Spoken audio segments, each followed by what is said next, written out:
Yo, what's up, y'all? This is Nice Raiders. Go ahead and hit that like button, subscribe if you haven't done so. Leave your comments, your thoughts on this video. Today I got my reaction to Fat Acceptance Hunger Tips.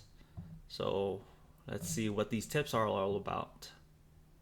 Guys, do you remember the time when I posted an almost identical video to this? But I was told that I should avoid potatoes. I was given unwanted and unsolicited health advice when I was minding my own business, just making a cooking video. But I was told that I needed to avoid potatoes. Do you? Well, yeah, your chin, your double chin looks like a smush spud. Like, that's a potato right there. Oh my goodness. Remember that?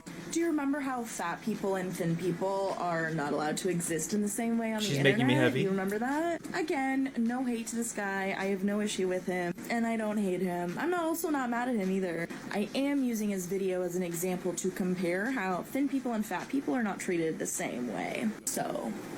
This claim is absurd when it's clear he does not make high-calorie meals a habit. Just because she can't control her own cravings doesn't mean she gets to police others' rare treats. True. Time to put down the judgment and maybe the fork too. Yep. How can I avoid potatoes when I'm one? I knew it. Throughout this video, we will throw some practical tips how to overcome hunger. Picture this. You're sitting at home alone Okay, watching better YouTube help. videos, wondering why you can't find the motivation to do the things. We need to talk about these two images and why they're used in elementary school classrooms and why it is fucked up and causes eating disorder and body dysmorphia. Let's get into it. Growing up, I looked like... Okay. You're being dramatic, but sure, with the lip smack and the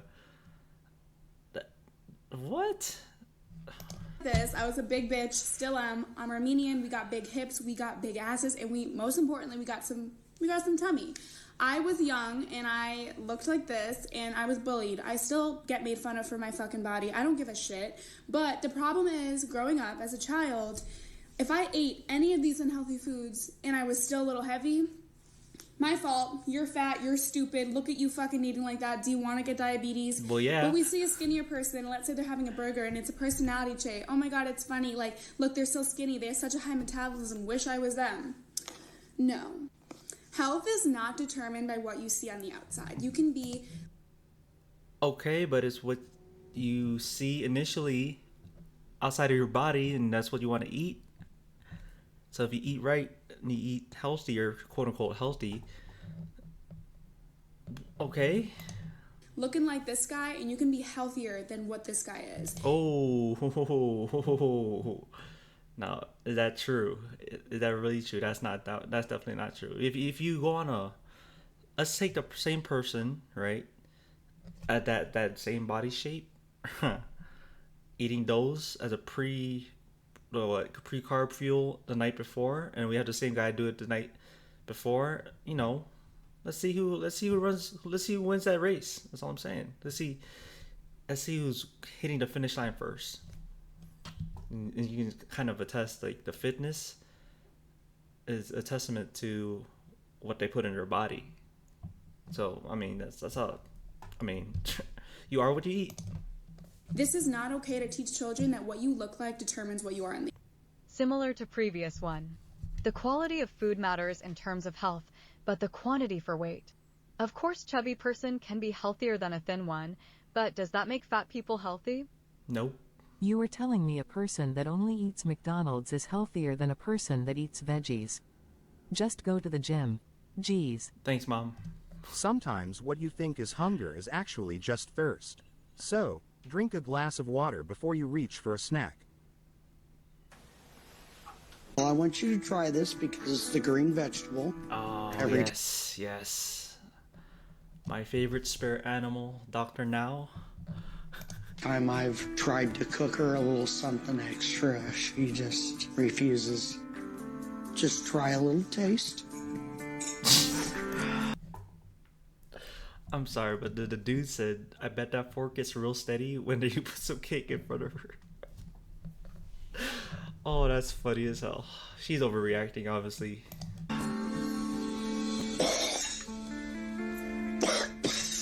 I can't.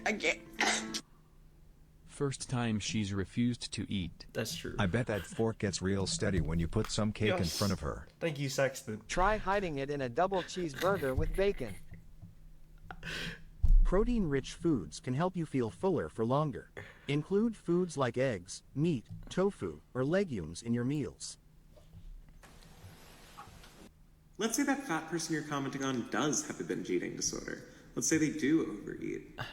Do you think your comment is going to help them out? Yes, it can, if you actually respect yourself. Well, you want me to feel bad for them? Like, it's your choice. So, I mean, if you want to feel, like, be sad about the situation you're in, I mean, it's your choice. You got there in the first place.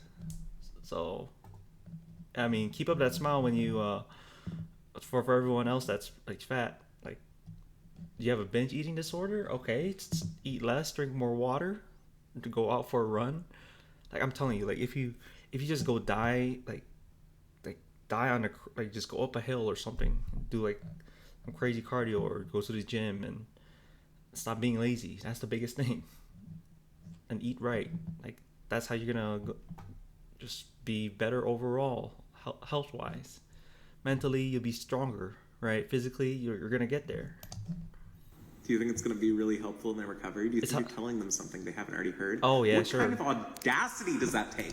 None. I mean, I'm telling you right now, if you're fat, you're fat. Like, whatever you eat, you are what you eat. Like, I'm just saying. Audacity. Well, what audacity? Am I supposed to feel bad? Like, all right, you're fat. Sure. But yet you're judging someone who you think may not have Tourette's. Good job.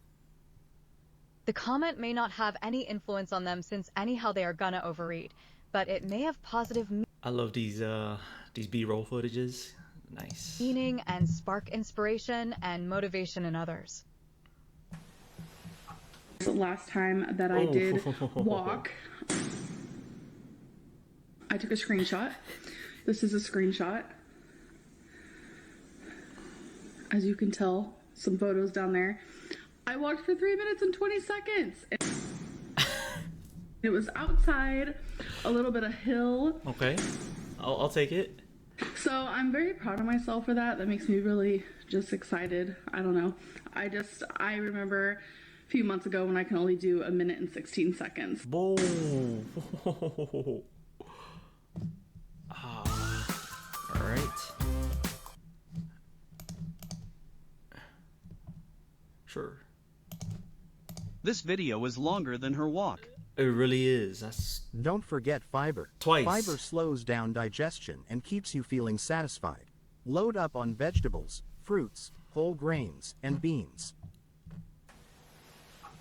We talk about thin privilege, and this is a really good example. So I am making my breakfast, and I have a piece of pizza from Domino's left that I didn't finish last night, and it sounded really good, so I'm eating it. Because I exist in a smaller body, you're probably like, wow, good for her. Like, she has food freedom, she doesn't restrict herself, she doesn't say pizza's only dinner food, things like that.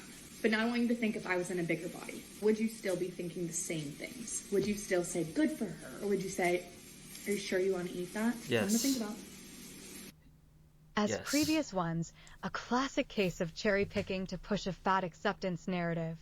The speaker wants to blur the lines between occasional indulgence and unhealthy habits. Just because someone in a smaller body eats a leftover piece of pizza for breakfast doesn't mean they're celebrating food freedom. It's likely just an occasional choice.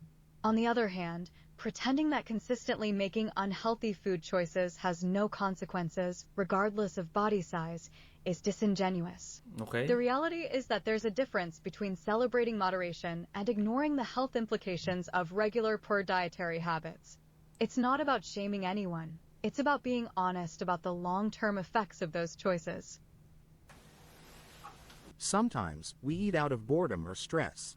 So find a distraction. That's Keeping true. your mind occupied can help you determine if you're actually hungry or just looking for something to do. Comment on your body don't actually care about your health, or they wouldn't say shit like that. If you've ever had the misfortune of being on the receiving end of a, I'm just concerned about your health, you know how uncomfortable that made you. Defensive, irritable. It was not a good experience. Because that shit is manipulative. Because if I have any reaction that's not appreciative or apologetic for the way that my body looks, I'm unreasonable. You are? I'm overreacting. But I just love you so much that I care. You love me so much that you're like, I'm worried you're gonna die. Surely. Yes, that's a real one. Just, alright. This will have no effect on my mental health at all. And I'm sure that a lot of people that say it, it's not coming from a place of malice, but it is coming from a place of stigma and shame. And science has shown you literally cannot shame someone into lifelong behavioral change. You might see temporary changes, but the reality is self-hatred and health cannot coexist in your body. Think what you want, but you can keep it to yourself. Okay. But ignoring the reality of health risks associated with certain lifestyle choices isn't helpful either. The idea that any mention of health concerns is automatically stigmatizing or shaming misses the point. Labeling all concern as stigma is a convenient way to avoid uncomfortable truths. True. Plan your meals and snacks. When you have a plan, you're less likely to reach for unhealthy options. Are y'all Barbie girls or black girls? Barbecue. Lack of sleep can mess with your hunger hormones, making you feel hungrier than you actually are. Aim for 7 to 9 hours of quality sleep each night. Okay. Alright, I appreciate the hunger tips. I love all the ones where it encourages you to make good decisions and not over binge, overeat, and get up and do something and not eat out of boredom, because if you do that, then that's on you and it becomes a bad habit. So I mean, that's all I'm saying. Like, if you are what you eat, so if you eat with like shit, you're probably gonna look like shit. You're gonna have a little bit of a jelly belly. But I can't tell people or say stuff to certain people, obviously, because they'll take it a certain way. But other than that, let me know your thoughts on just being fat in general and hunger tips and what you do to stay not hungry. And I'll see you on the next video. I'm out.